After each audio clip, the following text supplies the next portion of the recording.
l'intention du gouvernement n'est certainement pas de susciter l'incompréhension de nos concitoyens. Elle est de travailler conjointement avec l'ensemble des forces de la société civile à l'affirmation et à la mise en place d'une dynamique sociétale globale de renforcement de la lutte contre les violences sexuelles et sexistes. Et pour atteindre ce but, nous devons être unis. Il nous est donc apparu nécessaire, à ma collègue Marlène Schiappa et à moi-même, de rassurer sur ce point le milieu associatif.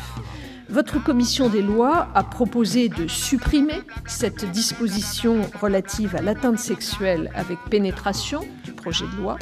Le gouvernement, à la réflexion, accepte donc cette suppression, car il estime essentiel que ce projet de loi ne soit pas mal compris et mal perçu par ceux-là même dont le rôle est fondamental dans la lutte contre les violences sexuelles commises sur mineurs. Depuis plusieurs mois, un certain nombre d'associations de protection de l'enfance, mais aussi de professionnels du droit, de la santé ou de travailleurs sociaux nous interpellent et échangent avec nous sur les risques que pourrait présenter la disposition relative à l'augmentation des peines encourues pour atteinte sexuelle avec pénétration. Vous avez, mesdames les sénatrices, messieurs les sénateurs, vous avez relayé les mêmes préoccupations et vous avez fait le choix, lors de vos travaux, lors de l'examen du texte par la commission des lois, de supprimer cette mesure qui était proposée par le gouvernement dans l'objectif d'éviter des acquittements.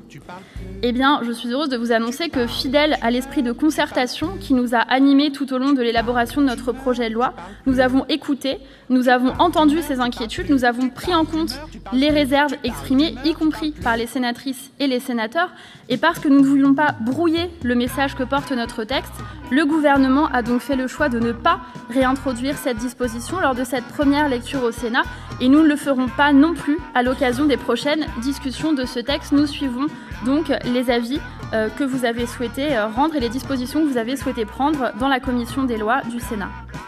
Ce choix, je crois que c'est celui de la cohérence et de la raison.